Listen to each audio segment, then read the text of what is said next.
All right, welcome, ladies and gentlemen. This is Seppi coming at you with another EpiChat. I got a special treat for you guys today. It's been a long time since we've had one of these, but I did get the opportunity to speak to EG's PPD, and this is one of the first interviews after TI5. So I'm very, very happy to have this opportunity. Peter, how are you doing? Hello, friend. Hi, doing really well. I really like your interviews. I like the one you did before with me as well. So it's a pleasure to be here.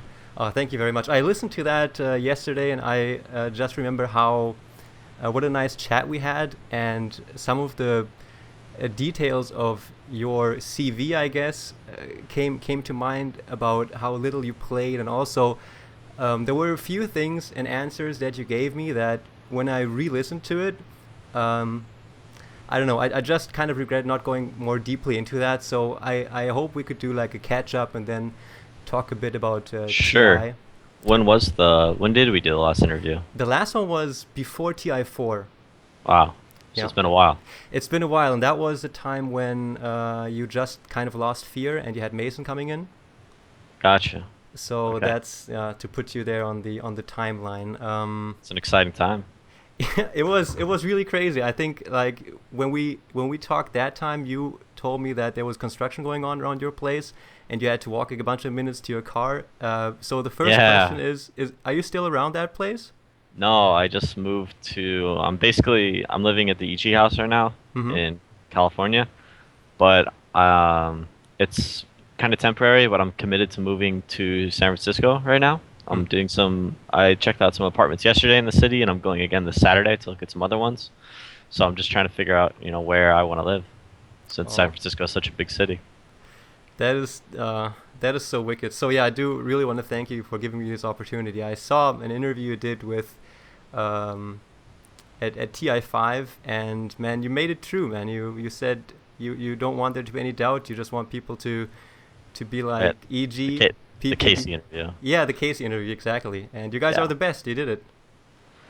Yeah, that's debatable still, but the best team doesn't always win, but we did achieve a great victory, I guess. It's quite the accomplishment. How do you mean that though? Like, did it not go as you would have liked? It did go. It was great. Winning was awesome. I'm just saying, like, it's hard to say we were. Depends on your definition of the best team. Does the best team win the biggest tournament? Because I mean, we lost like three tournaments before that, so maybe we were the best team at that given tournament, which is convenient for us. But say we're the best team, that's kind of like a definition that doesn't really fit anyone. I think Okay, it's always changing. so has your perspective on that whole thing changed? As in, what does it mean to be the best since you won TI? Uh, yeah, kind of. I think TI was It was weird. This was like the weirdest TI ever. Like we played CDEC, a wildcard team in the grand finals. That was a team that they were our practice partners throughout the entire tournament, and we played them before, and we were worried if we weren't even sure they were going to make it out of the wild card, and Mm. also now we're playing them in the finals. That's I don't want to discredit them, but that was pretty I don't know, almost like fortunate, I guess. Like I think we could have had a lot harder matchups against other teams. Like But what te- was it about CDEC that made them come up so strong? Because TI is always when I think about TI, I've never attended one except the first one, which was in Cologne, Germany. But I remember, I think the second or third, I saw Puppy as he was still playing for Navi. It was the second one. Um, he talked about how weird and different TI is. Can you talk about that? Is it like a magical atmosphere there? um, I don't know. I don't see it as that much or that different than other events. It's just really long, so it's more like DAC was really long too. It's like just a much longer tournament. It kind of takes a different mentality, and there's a lot more games, so it's a little bit different than your weekend LAN. Yeah, I can imagine. And you also mentioned in an interview with Hotbit during TI, since you were mentioning CDEC, that you had a lot of respect for Q. Can you expand on that a bit?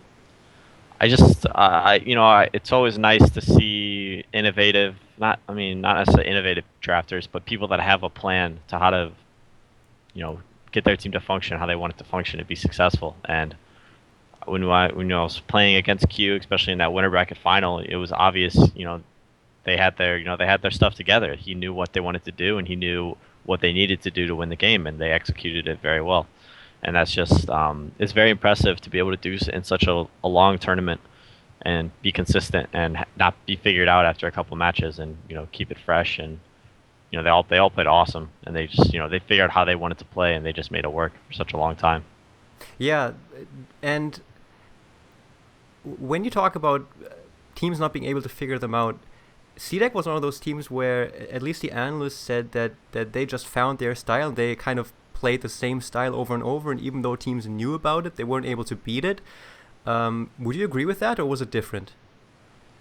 I think that's a decent point. I wouldn't totally disagree to it. I think they had an idea of how they wanted to play the game, and it was very hard to take them out of that comfort zone because they would just alternate a couple of heroes here or there. They have the same 3 to 4 mid heroes, the same 3 to 4 safe lane heroes, and they played a lot of different support heroes. They generally save that for like their fourth or fifth pick for Q, and he's such a good player. He's able to play pretty much anything, so they just make their support um, adapt to whatever the draft needs. So that is where their flexibility and individual I think flavor so. of each game came from. Yeah, I think gave their team a lot. He was able to play like disruptors, silencers, visages. He was always just playing whatever the team needed. So when you get down to that last that fourth and fifth ban, there's like two heroes. Like you want to get rid of somebody that has a lot of like silence. It's like, oh, do you ban disruptor? Or do you ban silencers? And it's like, oh well, you just ban with the one you don't want to play against the most, and then they just pick the other one. Hmm. Um, is it? Are you happy about the way it went down, or do you not think about it in a way where you kind of expect a certain opponent in the grand finals? Well, how strange was it for you to face off against CDEC in the grand finals? Um, it was really strange. Like it was totally bizarre that we would be playing against CDEC in the grand finals. Like I said before, we didn't really think that they were as good as they came out to be, and we were pretty surprised by how they kind of kicked our butts in the winter bracket. Hmm. But I think we had a lot of other issues going on that game as well. Hmm. Um, During the tournament itself, I know that it was a lot more sheltered for all the teams because there wasn't that communal thing, as you mentioned, also in one of the interviews. During TI, was there any indication of like the fighting in the other teams going on, or was it just did all of that stuff just happen afterwards? um, yeah, like we were really separated, so I hardly talked to anyone except for my teammates. Hmm. Okay, so all right, I'll get into like there's of course a few key topics that I would just like to go over with you, and I feel like that now that we're just after TI5, we have a good um, it's a nice foundation because the last time we talked was shortly before TI, so you weren't able to talk a lot about your interpretation of the meta and the picks that you like a lot. But I feel like now it might be different. You can just, since TI5 is passed, you can just kind of That's true, chill. but I'm not sure if we might be playing ESL on the same patch. Ah, okay. I'm not sure. So I think not. I think we can talk about it. It's fine. okay, yeah, I did talk a lot about it in the draft analysis video I did. Oh yes, I really enjoyed that. Yeah, that's true. That is So true. But you did not answer the most important question, which was if your dad actually watched the interview you did with Hotbit and gave you feedback on that. what did I say? Did I say something about Yeah, him you said secretly playing Dota or something? yeah, you said your dad may or may not be the guy that defends you on public platforms, and that he's probably going Oh to yeah, watch the interview. yeah. No, I think I was. I don't think I was giving him enough credit. I think he keeps his distance Okay, better okay. than he more than he really wants to. I guess. Okay, so I'm gonna go into just TI5 a little bit, and one thing that was very very interesting, or a question I've been looking forward to asking you was in regards to a difference in philosophies that we talked about in the last interview, and there was me mentioning how Kuroki was of the philosophy that at least like 2 years ago, it might have changed in his mind by now, but back then he told me that if you have four teammates and you all just know the game very well, then all five players read the game, and there's not that much need for communication in terms of decision making because you just kind of know what to do and you can rely on your teammates on what they need to be doing. And you kind of disagree with that because you said that that's an ideal scenario and it would be awesome if things worked out that way, but it just doesn't in real life. So you need someone to step up and make calls and make sure everybody is synchronized because it's such a high pressure situation in games that you're not able to to expect that from your teammates. And I feel like your guys' victory at TI5 could be attributed to that kind of philosophy. What do you think about that? Yeah, I kind of agree with that kind of philosophy. I think that it's very nice to have four teams that four people that like think about the game and understand the game. But I've always talked about how important I think it is for there to be a couple thinkers and more or less more just players, and that's kind of what we had. And we had a nice balance, and things really worked out for us. We had Sumail and Universe who don't communicate very much, but they communicate effectively when they need to, and that works for us. What does that mean? They communicate effectively when they need to. Do you have an example, perhaps? Um, so I'll ask them questions like, what do you need to be successful this game, or what's stopping you from having a great game?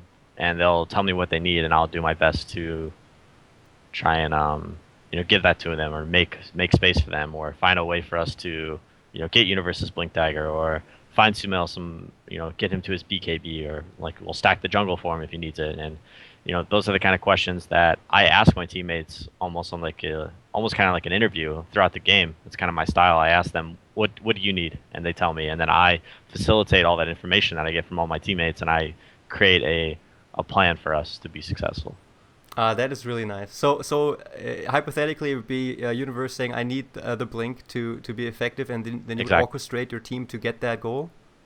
Yeah, it's like when do we want to get active? Generally, you want to get active like after you get your first blink dagger, so you can get some quick initiation, so the team can't react. So, sometimes you can get a little active before that if you have a hero like Clockwork who doesn't need a blink dagger. He gets his level 6 and goes, and it's all about finding that balance and being able to know when your team can fight and know when your team can't fight, and being strong at certain periods of time. So it's kind of my job to assess that, but they also know. They also like they have the same kind of game sense that I do. Like they know when we're strong and when we can fight. And if they disagree with me, then they'll tell me and they'll say why, or they'll say like, hey, I need this item first, and I'll either agree or disagree depending on how other people are doing throughout the game. Because if Fear's having a really rough time, we can't always just sit there and wait for Universe to get his Blink Dagger, because we need to make space for Fear. So we need to go like maybe gank their safe lane, or kind of invade their jungle, or kind of maybe show some heroes mid and get them to react, and clear up some space for someone else to get themselves back in the game. How would you say was your team's? I don't mean it in a disrespectful way, but how was your team's obedience toward you in game, like especially toward inside the grand finals? My team was awesome. I Hmm. think I think we had a really good kind of chemistry for that tournament. And it was an awesome time to peak, obviously. Hmm. Um, my team had the utmost confidence in my ability to lead the team, and they looked to me for kind of that guidance and leadership. And sometimes it's difficult. Sometimes it can be hard for me to kind of do that, and that's just like those are things that I can improve on. But having Fear there with me to kind of tell me to like man up and make decisions and do things really makes me a better captain. Were there situations like that where you were reminded to get your shit together and be a Definitely, captain? definitely. Can you share some of that with us? So like a lot of times there's a lot of tension around like a Roshan fight, or like say a team's doing Roshan and we're like, oh, can we contest it, or oh, should we contest it, kind of thing. And my team's sitting there talking about it, and I kind of choke, and I'm just like being quiet and not saying anything. Um, he'll be like, hey, you need to say something. You need to make a decision right now, and then I'll just make that decision. And whether or not it's the right or wrong decision, I'd like to think that over half the time I'm right, but either way we're on the same page and we're doing what we need to, or at least we're trying to do something right to win. That's okay. That's some good insight. But it's interesting how, especially like Roshan is always when you know the team enemy is doing Roshan, Yeah, then you're it's like not sure. defending towers as well, or going for a smoke gank, or um, you gotta keep the game pace. Like if you're just watching yourself get out farmed by the enemy, obviously you need to do something. You can't just Hmm. sit there and keep getting out farmed. So you have to either go for a smoke, go for a tower push, do rosh on yourselves, or maybe commit more to stacking ancients, or maybe block their ancients or something. Hmm. So like the further you're behind, the more prone you have to be toward taking risks and doing crazy things. Like not crazy things, but taking action that might get punished as well. Yeah, like when you're ahead, it's a lot easier to just kind of go on autopilot and just kind of farm the game away. And if the other team oversteps their boundaries, you can kind of just see that and go grab them. Mm. But when you're behind, the game gets a lot more difficult, and you have to proactively make tiny steps forward to get yourselves back in the game because Mm. winning a 5-on-5 fight isn't often realistic depending on your lineup. How did you experience Team Secret through TI5? What was your impression of them? Well, I never got to play against them, Yep. so that was interesting. I definitely thought we'd be playing against them once, if not twice. I thought we'd face them in Winner bracket and then grand finals. the winner bracket quarterfinal, and then the winner bracket semifinal, and then maybe the grand final as well. So that was interesting. That was kind of the point I was talking about earlier. Is like before that tournament, I honestly thought they were the best team. Like I thought they were significantly better than we were, Hmm. but I also knew that any given day we could beat them, and I saw how close we were at ESL to kind of figuring them out. Also at the summit as well, I thought we were very close, and we just kind of hate to use the word choke, but I think we just they just played better than us on those days, and yeah, it So was during good. that time, you figured you said you were close to figure them out. So what was it more them just being individually more skilled, or them being strategically smarter than you at that point in time? Probably a little bit of both.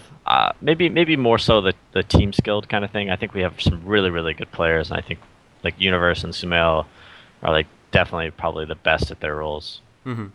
So, Fear as well, of course. Well, I think you AY and my, guys, yeah. yeah, AU and myself, we're pretty good supports, but if we're taken out of our comfort zone, things get a little bit more difficult for us. Well, you are very humble, man. You guys won TI5. Yeah. uh, when you think about Puppy in that situation, because now I'd like to just talk about Team Secret and their recent few weeks and how everything changed. I remember that. Oh no, I don't remember. I know that you have a lot of respect for Puppy, and in his ability as a captain. Have you gotten any insight into the situation? Do you talk to him, or have you been just kind of spectating from the sidelines? I've honestly been talking to Puppy quite a lot, probably more than other people talk to other teams, and that's been ever since Artur and Zai considered leaving the team, Hmm. way back when, because I was kind of talking to him about it, the whole situation, and I really I do like Puppy, but he has like a very like arrogant kind of like asshole personality, same as I do, Hmm. which probably is the reason why we have such good probably good results and um, good leadership abilities because we're not afraid to say the hard things. Hmm. But in terms of like, what are you trying to ask? Like, I'm trying to. I don't want to force you to say anything that is kind of too intimate in terms of their team chemistry. But to me, just as an old follower of the sport, it seems like such a bitter situation for Puppy to be in. Like him and Kuro have been so close, and now I can imagine TI5, even them being such veterans of this game, it must have been a very hard blow to them. So I'm just trying to gather some information for myself and the viewers in terms of um, how the current stage just in that area is for Puppy and perhaps the other members of Secret. I can't speak on it too much, but I know that the team obviously had some major internal issues, and um, once people start get down on themselves, this is something that I've been talking about for ever since I started becoming a leader. Is like once you, start getting down on themselves, this is something that I've been talking about for ever since I started becoming a leader. Is like once you, start getting down on themselves, this is something that I've been talking about for ever since I started becoming a leader. Is like once you once you kind of develop that distance in between your teammates, there becomes more and more disagreements, and eventually those disagreements become silence, and people just don't say anything, and then that you stop trusting your teammates, and when you stop trusting your teammates, your decision making becomes that much slower, and oftentimes like those seconds for a decision, like your teammate says, "Oh, go go go," and then you kind of hesitate. You're like, "Oh, I don't really trust this guy's decision because maybe he upset you like in the Mm. other game or something." And you're like, "Oh, maybe I know better than he knows. Like maybe we shouldn't go here because I know better than he does." And Okay. those are the kind of things that like are in the back of your mind, which are very hard to get out of your mind after you develop that mistrust. And at that point, a team is almost what's the word? Doomed. Yeah, doomed, destitute. Like there's it's really hard to come back from that, is what I'm saying. And that's kind of what we had with myself and our tour um, last time. Is like he wanted to play the game a certain way, and I disagreed. And Okay, let me just cut in there very quickly. What were the different philosophies, if you remember? I think we had a lot of different ideas about how the game was to be played. This was during the summit too, is when we had the main disagreement. Mm-hmm. And he was more on the hype train of like the Naga and the Terrorblade and the whole like you need a six slotted carry at 30 minutes in order to win the game, and I wasn't a firm believer in that. Um, he always has talked a lot to Eternal Envy, and Eternal Envy was also like the kind of guy that did like 4 Protect 1 every game, Mm-hmm. and those two just talk to each other about how to play the game, and they think that they know best because they're both very confident guys, which is a good thing.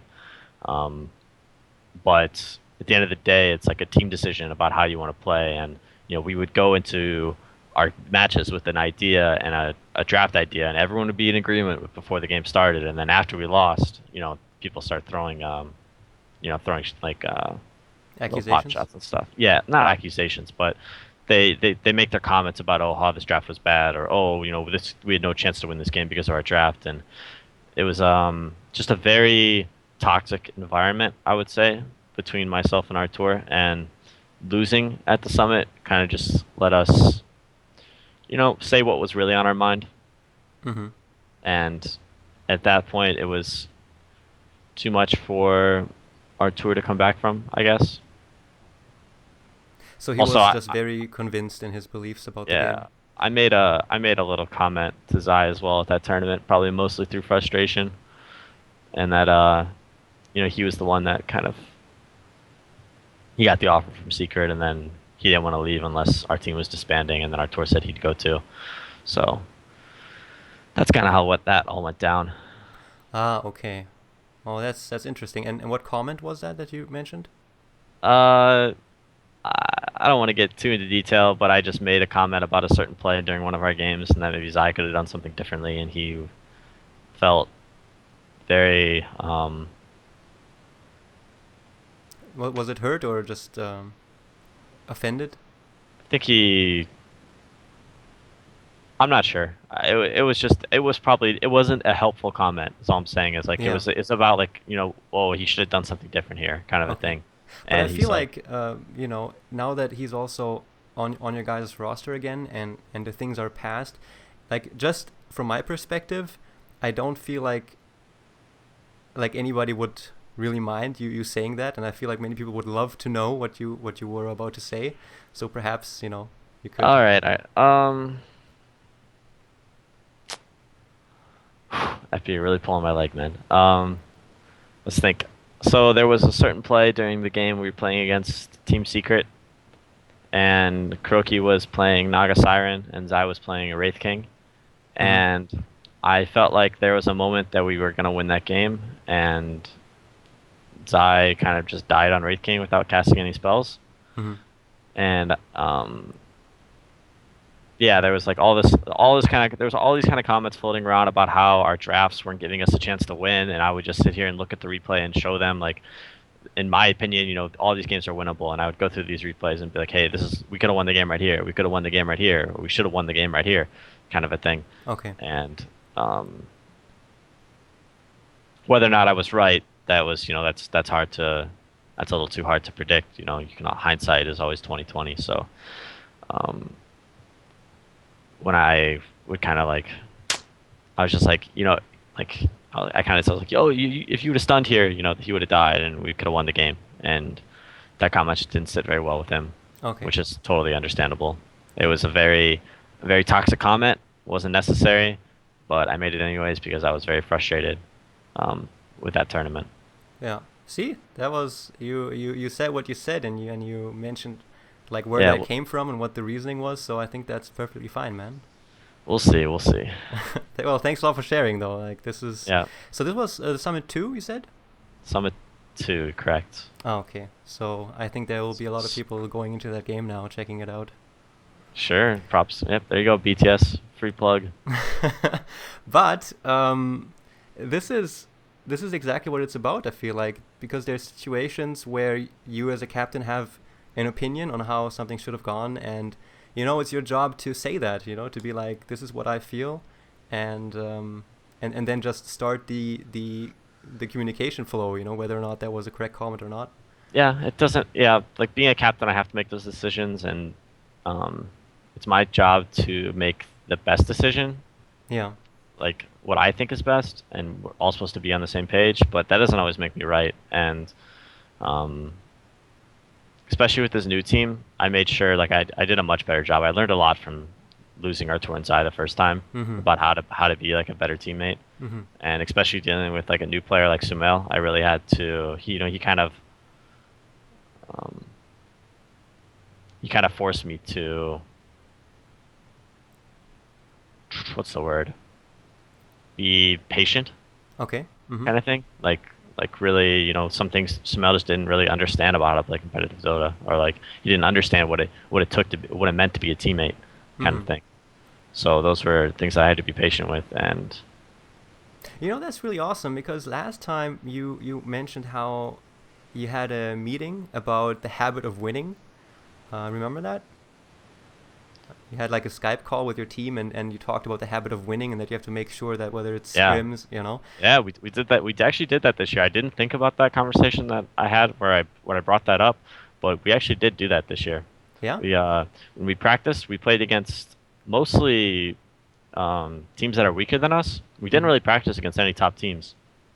I think we played against C9 once, and that was like the strongest team that we practiced against. But we never scrimmed against Secret. We never scrimmed against any of the Chinese teams except for CDEC before TI. Our biggest practice partners were Archon, Vega Squadron, and Complexity, I Mm-hmm. think. Those were like the three people we played the most. And going into TI, like you'd think those teams are either like not going to make it through wildcard or get like bottom, 15, 16th or 12 through 16. So, And how was that habit of winning oh yeah, I think talk? I think I think we lost like one or two scrims like before TI, and that's like 3 weeks of scrimming. Mm-hmm. So we were winning a lot. And do you attribute lots of that to these kind of conversations? um, what kind of conversations? Like, Like making like I feel like if you talk about things like the habit of winning and making sure you and your team have the same understanding about these things, gives me the impression that you and the whole team places a lot of value on like synchronizing the team on your understanding of certain things, such as the habit of winning. And does yeah, this kind of philosophy hold a lot of responsibility for you guys' success? I think it does, and I think we had because every time you go into these big tournaments, the meta or like the way the game is played changes throughout the tournament. So practicing a lot, trying to figure out how you want to play before a tournament isn't that helpful. It's better if you be able to just play a lot of heroes and be able to adapt to how the game is being played. So I'm trying not to like talk myself in circles, but it's tough when you make the questions deep like this. I can follow you. That's really interesting. So you kind of try to get ready for change and be able to adapt quickly. And thinking back to TI5, do you kind of have like what were like the few milestones in terms of meta shifts that you experienced throughout TI5 if you remember any? Sure. So the big thing at TI5 was the whole getting into your opponent's jungle. When that's like what CDEC and LGD did every game. They would Mm-hmm. smoke their safe lane hero plus a support or both their supports. Like they would like from like 7 to like 20 minutes, they would just burn all of their smokes, like all of them. Like every time they would go for a gank, they would just smoke the enemy jungle, find a kill, take a tower, find a kill, take a stack, take Mm-hmm. the stack, or go to Roshan or something like that. And that's why they made Dire work so well, is because there was so much more space to kind of smoke into the enemy jungle rather than the on the Radiant side. Mm-hmm. But they still did it on Radiant. It was just a little less effective because if a team's off the map smoking, they're either doing three things. They're either coming to gank you, doing Roshan, or farming their own jungle. And um, it's just really hard to predict all those things. And so you kind of have to your heroes all kind of have to sit back, or you have to commit all 5 heroes going to the Roshan pit. It's a lot to worry about, and So what that's was why. your decision then as a reaction to that, knowing this was going to happen? How did you react to it? So we did a couple things. We Let's think. We kind of during those times where the map was dark, we just kind of mentally prepared ourselves for what was going on. We decided, they're either doing this or they're doing that. So if if their safe lane hero went missing and they were totally off the map, maybe we would just all go to their safe lane, Mm-hmm. and or we would kind of group up and be like, all right, they're gonna come to our jungle and fight. Let's go fight them. So we did that, especially when the games where we hit gyrocopter every game. So it was very easy for us to take fights early on. Mm. So, this is mainly the grand finals, and they would run into us, and then we'd have gyrocopter. We'd kind of throw a support hero or throw a universe on this offlane hero, just kind of out into the jungle, and then they would jump on them, and then gyro would just come in behind and just do his gyrocopter things. All right. So first thing that was really big throughout the grand finals was knowing that throughout that time frame they would try to utilize their advantage to the max by using smokes, taking your stacks, and then getting the map control and the advantage early on, and then kind of ride that to the win. Yeah. Was there any other meta shifts on that level throughout the tournament? Um, I was waiting for the techies meta shift, but Mm-hmm. it never came. So we had a couple anti-techie strats prepared. We had a couple of, like AOI's talked about, we had a bunch of techie strategies of ourselves, but he just didn't become very popular and people just banned it every game. So Could you share one anti-techie strat, or if I'll just wait if you um, can or not. let's see, Visage, CDEC did it once. Visage is pretty good versus techies because it's a hero you can buy a gem with and just kind of lead with your birds everywhere, and you can also kill mines without them dying, Mm-hmm. which that's nice. That's one. That's one. All right. TA is also pretty good. Refraction deals Mm-hmm. really well with mines as well. Okay. And what was and in terms of your own techie strats, was it just you making sure you got the Tuskar techie thing down, or did you also try to find some new things? We had the Tusk techies. We had just the safe lane techie support. My little brother, Alex, he's actually a 6K MMR player who only plays techies. Oh, wow. So he was actually at the event, and he would come into our practice room and hang out with us and teach AUI all these cool mind spots, and he basically taught. He didn't teach AUI how to play techies, but he gave him a lot of lessons and tips, which Awesome. definitely made his techies a lot stronger, I believe. Just really cool mind spots that he wouldn't be able to think of without either playing a lot of techies games or watching a lot of techies games. Hmm. So So, do you guys agree with? I mean, I always find it really, really funny. It makes me chuckle a lot whenever S4 said it's a top tier pick. You agree with that? yeah, I think it was the first big hero. Yeah. Him, not techies not gonna last for the three best heroes at TI. Oh wow. Okay. Wicked. Um, Man, and then you guys go on and win the whole thing. And did did you experience the post TI depression thing a bit? What do you mean by that? Well, I guess there's not.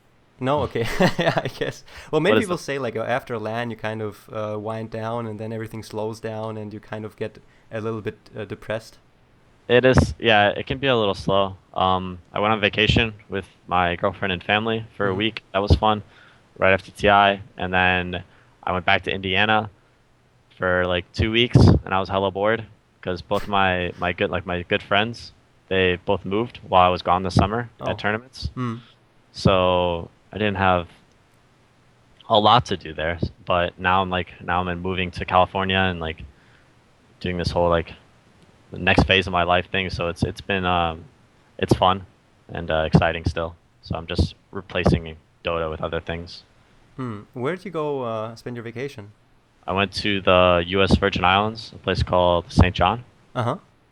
It was really really nice. Rented out this villa on top of this hill.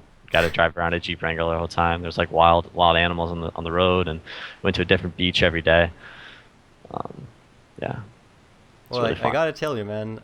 Looking back, you were the dude in Stay Free, and a bunch of changes happened. And I just remember you being the guy who is, for some reason, doing really, really good. And you've only been playing Dota for 10 months. It was when we did the last interview. And before that, Yeah. of course, you played a bunch of Han. But when you think back, like, what goes through your mind? Anything in particular? Um. Thinking back, like I was just I don't know, really grateful for the teammates that I had, the people that worked hard with me. Mm-hmm. Because if I didn't have those initial teammates to commit to playing the game with me, I wouldn't be here. So, Who were the first few guys you were in Dota 2 with? Zai, Tralf, let's see, Enzo. I played a bit with Heimer, if anyone knows him, Helmet of Cheese on Twitch. Who else? Corey Dota from like Team Zephyr and stuff. Mm-hmm. And basically just like, yeah, pretty much those guys. It was really fun. And I, I see all these great like up and coming NA players, and I really wish I could play with them. But it's like sometimes I wish there was like more like maybe like another like another me, so I could like go play on a different team and be successful. Because I see all these great players, and I know they have the potential to be awesome. It's just I already have a team and I already have players Yeah. like y'all were. Like that guy's amazing. Mm-hmm. Like Samil's brother, he's so good. I just I don't have a slot. I can't play with him.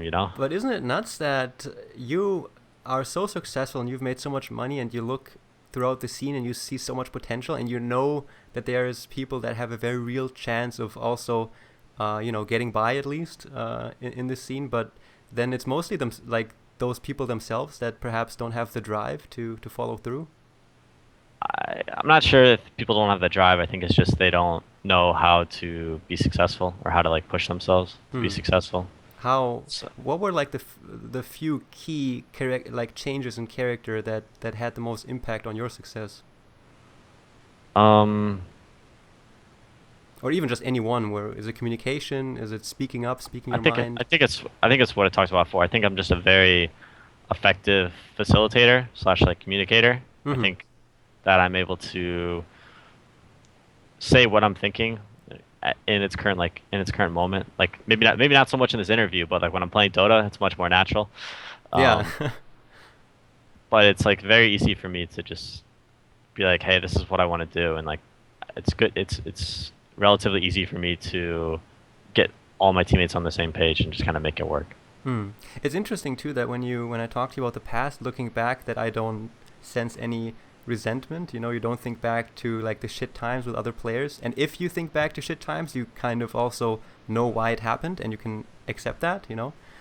Um, yeah, I that's interesting. I haven't had too many bad times in Dota. I think my worst time was with the super strong dinosaurs, but that was like a shit show of a team from the start. So Super strong dinosaurs. Can you enlighten me? Was that with kebab or?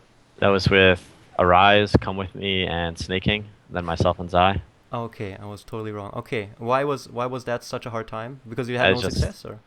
just Arise and Come With Me are just like ridiculous players. So like not in a good way. Okay. All right. In terms of communication and these things, last time you said that one of the things that you feel you need to work on a bit is the whole thing about, like, I told you, just to pick you up, I told you that I personally sometimes have the issue in pub games that when someone makes a mistake in my mind and I point it out and they don't kind of accept my opinion or me being Yeah, right. Yeah, okay, you know where I'm at. Do you still have that yeah. issue? Have you gotten better? In pubs, Well, you can pubs and professional, I guess. in pubs, I give up on pubs. I generally never use mic anymore unless I'm like streaming and trying to be funny. Do you still do the chat wheel? Fuck. Yeah, I love my chat wheel. That's my favorite thing about NA Dota is like anytime anything remotely important to the game happens, there's always like 3 or 4 chat wheels that go down to the all chat good game kind of a thing. That just cracks me up. I don't know why. I just don't get sick of it. Yeah, those games are the best. I really hate the people that pause though. I'm not a big fan of the pausers. Oh yeah, especially if Um, it's like that 3 second countdown shit. Yeah. So those are hell annoying. People stop doing that. Just drop your good game, you know, emote and be done with it. Um, in matches, I do that a lot in scrims. I'm actually the biggest asshole in scrims. Hmm. I'm like the worst teammate ever. Like not the worst teammate, but I am like kind of that guy that like will call you out and be like, hey, you know, you shouldn't have done that, or hey, we should have done this, or hey, that was really bad of you. Don't do that again. Like, and I think that's my teammates trust me enough to know that I'm doing it for the right reasons, Hmm. which I think is awesome, and that's something that a lot of players, if they started playing with me, they would despise, and some people just can't stand it, which is totally understandable. I get it, but that's what makes our team so good is that I can say the like the meanest things and the hardest things, and they know at the end of the day I want to win as much as they want to win, and so it works out. That is that hits relatively close to home since like sometimes you have players that you play with and they are really really critical, and I'm the kind of guy I understand where that comes from. I know they really want to win and they put a lot of pressure on themselves, and that's why they want their teammates to also fucking pay attention and do a good job. So Yeah, yeah. I'm not like that in matches though. When I'm at tournaments, it's like totally different. Like I just, you know, we move on, like all of us. Like Hmm. we don't like harp on mistakes or anything. So it's more about practicing that um, we're very I'm or like we are very aggressive and open Okay. about what's going on. Does does it make it easier or harder to let things go as like the size of games increases? Easier Okay, because interesting. because it's those attitudes they don't help. Like Hmm. they're really bad. So you And essentially you say to yourself, "This is fucking TI Grand Finals. I need to well, suck it up." yeah, like we know how to win. Like we know what it takes to win. So like those like an attitude like that, even for like a split second, if you think that's a good idea to start having an attitude like that, you're 100% wrong. So and we all know that now. So it's never an issue. Okay, and if that kind of thing happens in important matches, how do you deal with it? Do you deal with it after, and how would you address it? Um, so it's maybe happened a couple times, mostly in scrims. Like sometimes there's like good mad and bad mad, Hmm. and in matches it's almost always bad mad. Um, if it happens in matches, we just tell the person like, um, we just tell them like, hey, you know, your attitude's bad. This isn't how we win, and you know that. So you just Okay. say like, get over yourself and talk about it after the match, kind of a thing. In practice, much more, a little more straight to the point, kind of a thing. Like, hey, you need to stop talking right now. Like, shut the fuck up. Like, this attitude's awful, and this is unacceptable, kind of a thing. Like, you're like, Fears has said to me a couple times, like, you're seriously gonna get mad about this, like right now. And I'm like, no, I'm not going to. And then I just shut up and stop being a bitch. That's so nice. Is that kind of like does it feel like being more mature if you know you had these situations, you had somebody come up to you and say that to you, and you were able to be like, no, I'm good, and then just let it go? Um, Because I'm not sure if I could do it if somebody were like, shut the, you need to calm the fuck down. yeah, I don't know. It's like, can you rephrase your question? Yeah, it's Sorry. no, it's fine. Is it something that also helps you in other aspects of life in terms of is it like a mature thing to do to be like to be able to just let it go? It's it's different because the real world is much more different than like your professional like working world and dealing with people that are your teammates that you've known for a year or 2 years long. Like a lot of the things that I would say to my teammates if I ever said that to a person in real life, I would be like crucified or like they would never talk to me again or they Mm. would like, take personal offense to it and stuff like that. And my teammates don't do that because they know who I am and they we know each other. Ah, Um, okay, I gotcha. but in terms of being like very straightforward and very upfront, it's definitely helped me mature in life, especially in like the business world or like dealing with like investment people and like I don't anyone like when I'm like trying to like do contracts or something like that. It's very I have a much more um, I guess like direct commentary or direct like I have much more direction. I'm just like, hey, plan like most of my conversations will end with like a plan of action. Like so like I actually get stuff done now. Mm-hmm. In terms of maybe I didn't do that before. I started like facilitating and like leading my team. Okay, wicked. Another thing, since we said we're kind of in a luxurious position, for example, you were able to share some information about Zai and RTZ now that everything has happened and they also rejoined the team.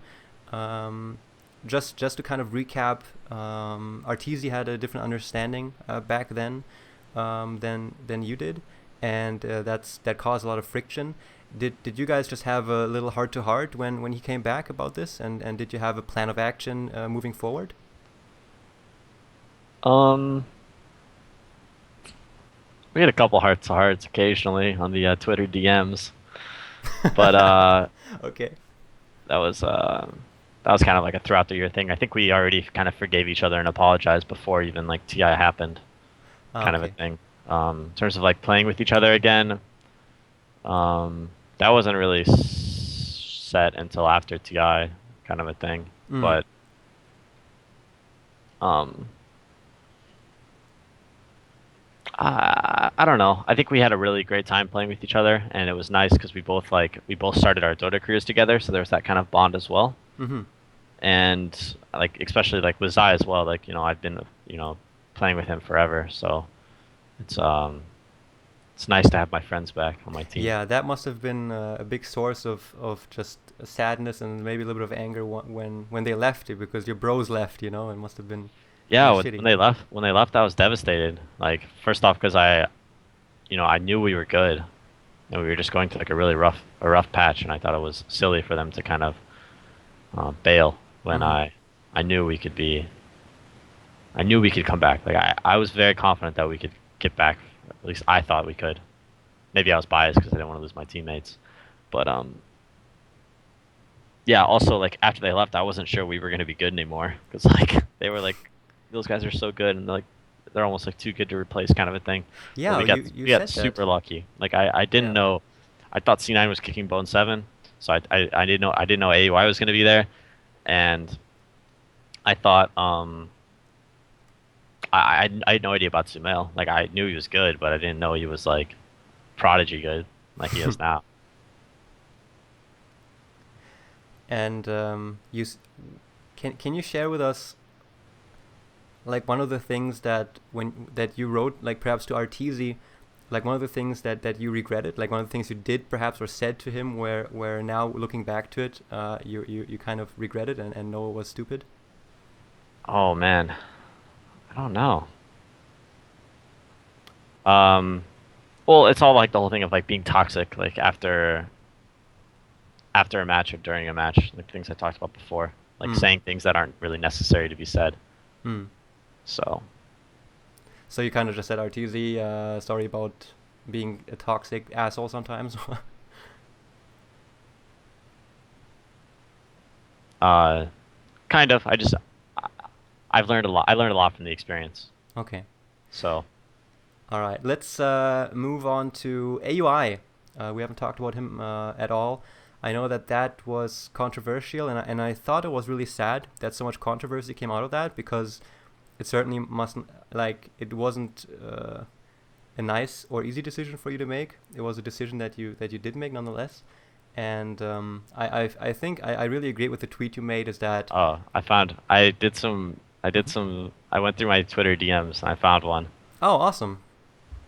and I don't want to say too much, but Artur was like, he apologized. He said like, I'm sorry. I was like way too rushed when I left the team. I'm too immature. And then he says, I'm gonna, next year I'm gonna be way better, like kind of a thing. And I said, I'm an asshole. I'm sorry, but I do what I think is necessary to win sometimes. And yeah, I just Awesome. yeah, it was very Bible thump. So Thanks a lot, man, for sharing that. I'm sure the viewers sure. really appreciate it. Awesome. Um, and this is yeah, this is great. Okay, nothing to be added there. All right, AOI left or had to go, which certainly was not an easy decision. And just to kind of go back to what I was saying, I really liked the way you put it on a tweet of yours. You just said, with everything that's going on, people should just keep in mind that things, this is just an internal issue, and it's a team thing, and kind of outsiders don't have an idea about everything that goes into these decisions. So that was kind of the gist of it for me. And like officially, if you just say, this is an internal thing that happened. I made a choice. Deal with it. You have no idea about the specifics, so please stop. The Yeah. sensationalism. Is there, apart from this, we can just leave it at that. Is there just anything that you want to add to that topic? I think I didn't handle the situation very well. I don't think anyone handled the situation very well. Kind of Mm. what happened. Okay. Um, like AUI, like he messed up, like taking it to Twitter right away, and I messed up posting that blog about him, like saying like why I didn't want to play with him, kind of a thing. Mm-hmm. But it was either like I was getting so much shit from the community for kicking him that it was either like it was either like the PPD hate train or like the owie like owie train. Like I like You I'm just normally want not to a, kind of, yeah, I'm normally not a person to let that kind of stuff get to me, and I did let it get to me, and that was very bad by me. hey, I And mean, this is the post TI phase is so rough. I mean, even the whole Zai RTZ Kuroki thing. I mean, seasoned players, you yeah, shouldn't fault but yourself. I should I should really be above that by now, I think. Yeah, So I'm sure you will, and perhaps now that we've cleared up that it was there's no bad blood there or anything, or no animosity from your side. Can you just in like kind of a professional way, just explain again what the reasons were? Like from my perspective, or what we heard is that essentially you said he tended to communicate a lot in game, which made it hard for you to do your job. Is that a good assessment? I think he's in terms of like communication, he's definitely a thinker, like I talked about before. And I Mm-hmm. think that we already had myself to be the thinker, so I think it was unnecessary for him to kind of have so many ideas in game and kind of like split us up in terms of like direction. Sorry, do you have an example for us? So like generally I direct like the flow of like all like the majority of like the ganks and kind of what's going on in the map, like whether or not we should do Roche or whether or not we should smoke gank. And with AUI, he'd be kind of doing the same thing as well. So like he would do like maybe a gank or two, and then I would go look for my smoke like in the shop, and it wouldn't be there, kind of a thing. Hmm. It's not the worst thing, but it's just like we just like we're almost like two kind of separate supports Mm-hmm. doing like two Okay. different things. Yeah, I mean, to me, it kind of sounds like if you have two people that are not synchronized on like the meta level of the game in terms of directing or orchestrating the game, then I feel like that has a lot more negative impact than disagreeing on a different level in Sure. game. Yeah, I don't want to like that's not really like the main reason why I'm not playing with him this year though. I think like the biggest reason why I'm not playing with him this year is mostly just because I didn't want to. Mm-hmm. And um like I said before, I didn't know that we were going to be losing our Twins Eye, and I didn't know that we were going to be playing with even Aoi in the first place. And I generally just don't like. It's not that I don't like him. I just don't. I don't think our personalities like work together very well. Yeah, that happens, man, and that's And something that yeah, okay. Mm-hmm. like our team was very. I said this a couple of times. Our team was very like very professional, like business like. Like it was like there was no like hanging out with each other as like friends and stuff. Like we would go to dinner and have a good time, but um it was like I like for example TI4 EG with like Mason and Fear and Zai, like we were like the best of friends. Like I've never had a team that was a better friends than that team, and it was so much fun. And even though we lost I still had like a great time playing. Um, which is something a lot of teams can't really say that they have. Like a lot of teams are just like, oh, there's like always like one or two guys you can't handle or you don't like dealing with, so you just don't. And then you But disband. I mean, that happens. So exactly, like those are guys that, like I said before, I consider them my friends, and we always have a good time playing. So, um, yeah, I so guess yeah, I mean, that happen. That's the kind of also the PSA that I wanted to get at, that it happens. I There's didn't I didn't want to go through another year of playing with AUI just because like I don't think our personalities meshed very well, and there were some things about him that they just don't like my personality. Just I'm not a strong enough person to handle, kind of a thing. hmm So it's Yeah. it's not like it's not you, it's me, kind of a thing. But it is kind of like that. Like it's just we're just not a good match, I think. Yes. Okay. Well, that's a perfectly acceptable and fair state of things. But now you got Artesia and Zai to an extent back. You happy? Yeah, man, life is good. I'm excited. I can imagine. Can sorry, did you want to add something?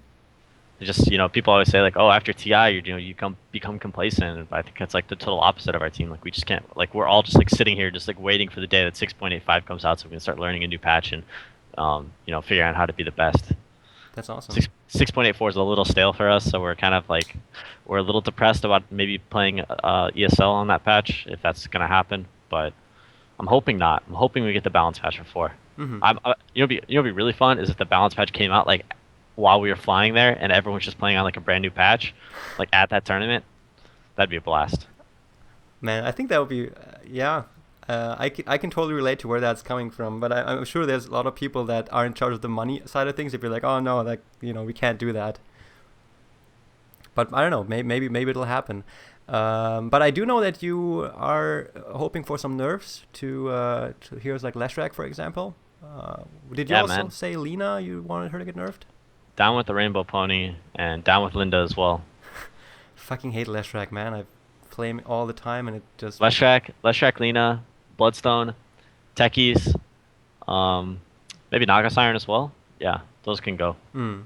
Maybe Gyrocopter a little bit too. I hate Gyrocopter, but he's definitely good. Well, he won you a lot of money.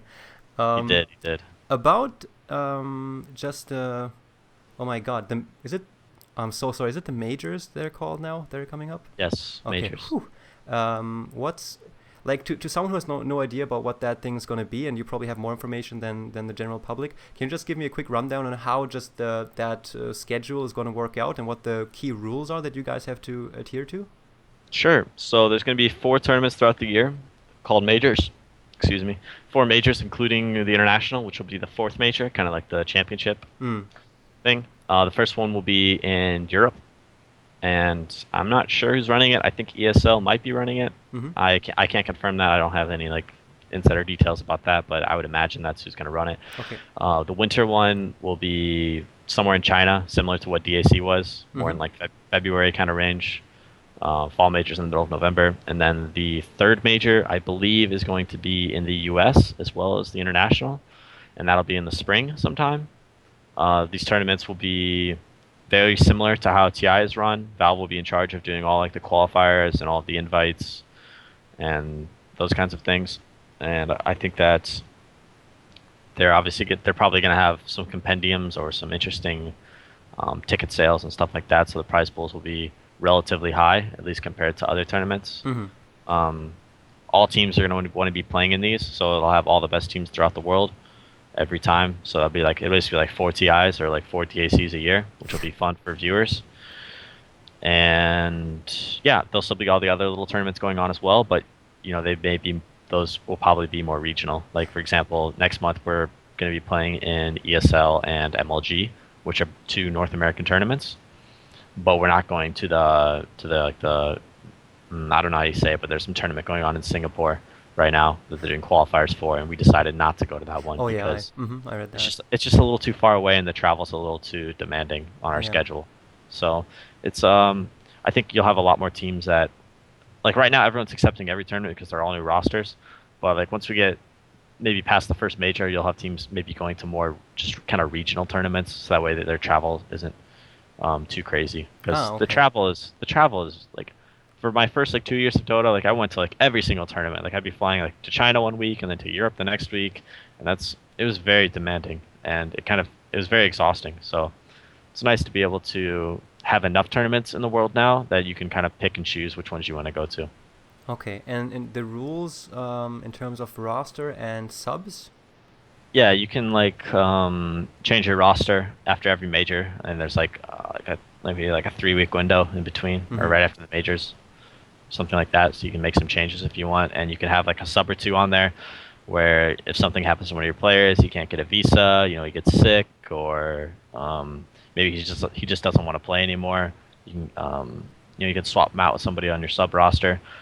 That being said, it's not like an extra roster slot where you can just like pick somebody up and be like, oh, okay, our fifth guy's going to be trying out, and our sixth guy might replace him if the fifth guy's not good enough, because everyone on the roster has to agree to the change. Ah, okay. So You mentioned at TI in regards to this rule that you don't like it that much because if you were to attend a tournament with a sub, then you would go into that tournament expecting to lose. I think Um, so. It's a little different because we have Zai, yes, which so is that's which what. is Yeah. nice. Okay. Because Zai's doing something different. Like he's an awesome player first off, but he's voluntarily not playing this year because he wants to focus on school. Mm-hmm. But if we absolutely needed Zai and something, God forbid, something terrible happened to one of our players and he wasn't able to play, um, lucky us, we have an awesome player like Zai to step in who we would be confident to win the tournament with. But Okay, so that's nice that this is not the case now as you predicted. That if you have a yeah, sub coming in. nope, lucky us Do for you? sure. There was one thing that Hotbit also mentioned in terms of because the big issue was with this sub thing that there's not that big of an incentive for someone really good to be a sub for a team. And have you guys thought about like maybe Valve incorporating it into the game? Like, have you ever considered, and if so, what do you think about the option of perhaps having a sixth player in game with you who's able to observe with your guys' Fog of War settings and maybe give you guys information on runes and rotations and stuff like that, and to perhaps even be able to switch into the game, like kind of. Sure. Um, Yeah, that would be interesting. There's definitely it could be helpful depending if you had the right person to do it. Um, yeah, it's do you an think it okay would be idea, but okay? Like if you play a CM and uh, then Zai would just kind of take your spot at 15 minutes and then he plays your hero? oh, I don't know about that. That's kind of weird. I've Hmm. always been a firm believer in the five-man roster. I Mm-hmm. think that, like for example, like a coach, this is kind of be like it was kind of be like a coach role. It's kind of what we're talking about. Okay. I think. Um, I think a coach is his job should um, begin and end like outside of the booth, kind Okay. of. So like your coach's job should be your coach should prepare your drafter to draft well or to prepare your team to draft well before. Like he shouldn't be in there like doing the drafting for you or anything like that. Mm-hmm. Okay. And this makes me think of Charlie. First off, big thanks to Charlie for also establishing contact, making this happen. He said like he was hinting a bit that the job is really hard on him and it kind of wears him out a bit, and he's afraid to just relax because he's not sure if he would get back up again. How was like how would you perceive Charlie throughout TI5? Did he have a lot of contributions to make? Yeah, Charlie's an awesome manager. He's yeah, he makes everything a lot easier for us. Like him and Phil, both like super accommodating. Like Mm-hmm. those guys are basically problem solvers at the end of the day. Like they're like, we're hungry or like, we want to stay like we want to practice, but we also are like we're super hungry. So they're like, they'll be like, oh, what kind of food do you want? Or Ah, blah blah okay. blah. And they'll like and they'll get it no matter what it is, no matter what we ask. They're super good at just like getting things done, That's and very nice. it's we're spoiled for sure. All right. Okay, so we're almost good here on time. Too long, but there was what was it? There was one thing that I definitely did want to get out there. I just want to touch upon some other players quickly. For example, Eternal Envy. I thought it was really funny that you said you're going to have tryouts and enemy watchers are not allowed. Was there at any Yeah. point in time, like more serious consideration of perhaps EE joining you guys? I don't think there was really any serious consideration about playing with the E this year. There was a lot after TI4, and there was a lot, after Starlighter kind of thing, because we were between Mason and like Fear got injured, and we Yeah. wanted to pick either Mason or Eternal Envy, Mm-hmm. and he kind of just turned it. He always turned us down, man. He never wanted to play with us, so I think he lost his opportunity, and I know he wanted to play with me and Artur after TI5, Yeah, but it seemed like that. unfortunately, we just don't really have a slot for it, and I I wouldn't really take him over any of the players I have now. Okay. So And okay, new team secret. new team secret. Thoughts? Um, it'll be interesting, man. Eternal Envy always brings some exciting matches. It's gonna be And this time it's going to be, it always depends on whether or not he wins or loses. So I don't know. I'm excited to watch them play, but I think they have a really good team on paper. I'm not sure about Weehaw. I haven't seen him play too much. I saw him play at MLG with the Balkan Bears or whatever, but like they just like picked him Meatball or something. So Hmm. yeah, I don't know. So you're not We'll sure, you're see. just waiting and seeing. Yeah, I think it'll. I don't know. I really don't know. We gotta watch people play. Mm, okay, sure. And just the result of the post TI5 shuffle. To be honest, I haven't been involved as much as I would have liked to, but I kind of have the impression that teams kind of, except for yours, almost got weaker in a sense. How did you perceive the post TI5 shuffle, and what are the main teams that you are now watching out for? I think I would almost agree with that as well. I think teams did get relatively like a bit weaker, and I think that's mostly just because of like how demanding this year was and how taxing it was on like players like dealing with each other and like wanting to win is just it was like a very stressful year for a lot of people, Hmm. including me. It was the most stressful year of my life by far. Oh wow. Thank God we won. It made it all worth it. But especially teams that like didn't do as well as they at least would have hoped to, or at least like kind of like maybe they wanted to win, but like they would have been happy with like top six kind of a thing. Hmm. Like, when you can't even achieve that, then it's very demoralizing. So it's very easy to kind of shift blame and put it on other people and not want to play with them anymore, Yeah. kind of a thing. You can only put up with people for so long. So um, I think that's a lot of the reason. Like you have a lot of teams that are just formed because the people like example like S4 is teaming with Alliance because he likes those guys and they're his friends. Yeah. Maybe they're not the best team, but um, who says they can't get better and become the best team again? And Yeah. he would much rather take the risk of playing with people he likes rather than playing with people he doesn't really get along with. Yeah, that's a very good point you make. So interesting how now that he's made that experience to observe how it influences decision making. So Yeah, yeah, he's done both. He won TI as the best team with his friends, and then he went to go play with the best team, and it didn't work out. But now crazy. he's gonna go back and try and make the magic happen once more. Yeah, In terms of people to look out for, I think that mostly the China teams are probably going to be really good. Like once again, I think like CDEC as well is going to be awesome. But for like the Western Shuffle, um, is there I any think really the great team coming out of it? I like the Digital Chaos team. I like Ali's team. Um, yeah, I think they're really good. I think I've seen TC playing a lot of games on Gyrocopter. I've always been a TC fan, but we'll see when he plays some other heroes how comfortable he is. Mm-hmm. That'll be a lot. I think Yawer's awesome. I'm not sure how I've never played with him on a team. I've never really like seen him communicate in a team atmosphere, but I think he probably struggles with some of the same problems Sumail does. It's just like communication. Mm-hmm. Um, and then another team, like obviously you have to watch out for like Team Secret and Alliance, I guess now, and the European teams. I'm not like too worried about. Yeah. Mostly, if I had to pick one, I would say Team Secret, Virtus Pro, and I think that's it. I'm not sure what's going on with Empire. I saw them playing the other day, and they had like all new players. I'm not. That's weird. I think they probably had a lot of issues. So. Yeah, I mean even Navi, I don't know the guy who's the captain now, but they have Oh some yeah, the new guy. struggles. Yeah, I'm not too worried about that team either, to be honest. I think Mm-hmm. they'll probably do okay, but in terms of like beating us in a best of three, on land, I don't think it's too likely. You're not worrying about that. I I mean, I'm very confident Yeah. as always, but We have every right to be. So yeah, I mean, so Navi's gonna have a hard road. I mean, I think most people will agree. of course, I mean it's not easy, man. Hmm. Winning is tough. Everybody wants to win, so Okay. gotta work hard. The All right. So Navi had. I think we touched upon the most of the Western teams. In terms of China, have you had like what is it? I mean, this is a stupid question. It gets asked a lot, but I do want to hear your thoughts on it. Like the Chinese so fucking strong. Anything in particular that's like what's the reason?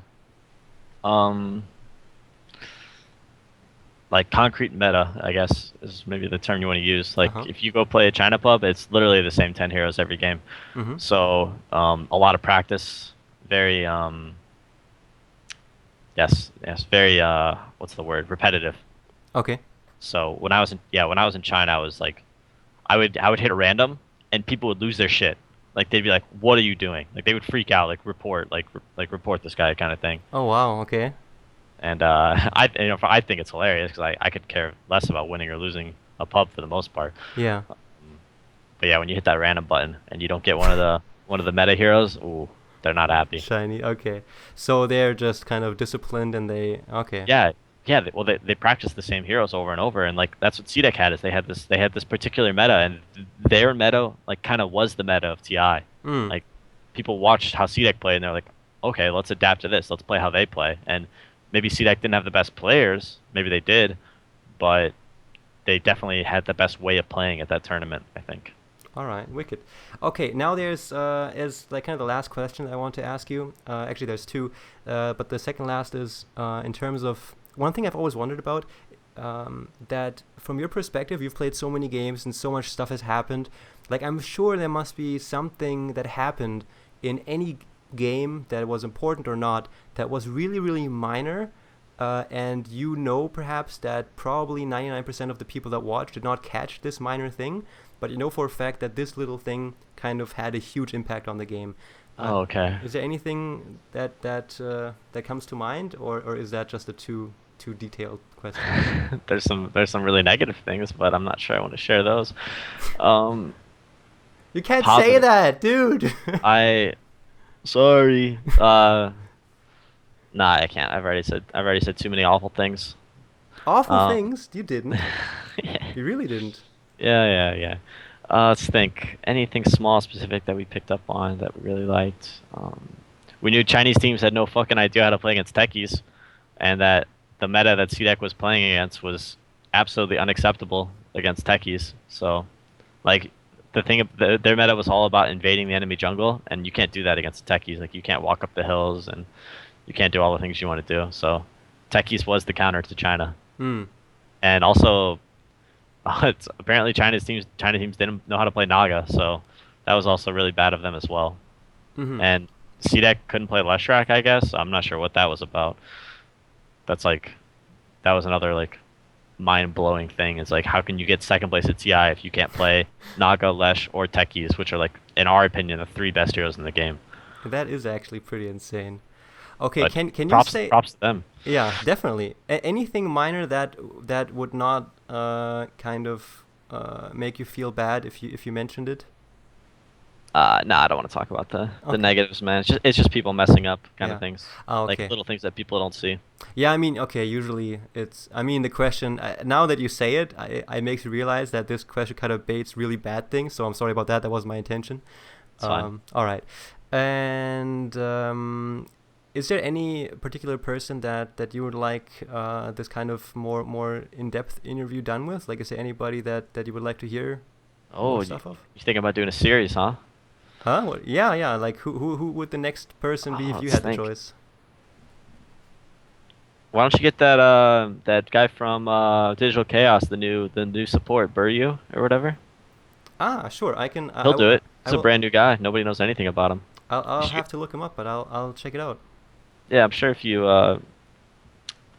sure some if you got any contacts like Charlie will be able to hook you up. I'm sure. That is awesome. And how do you judge Universe? Do you think he would be down to talk a bit?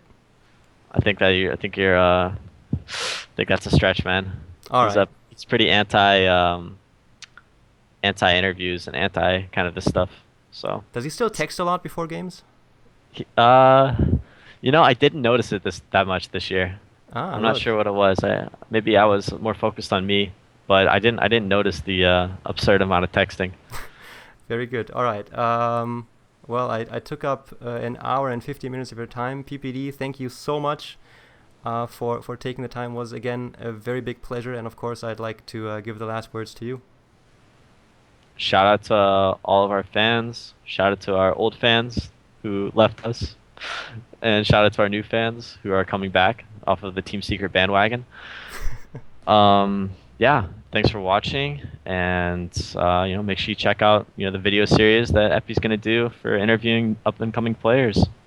Wicked. Okay, PPD, thanks a lot, and thank you guys for watching, and I hope you liked it. Bye bye.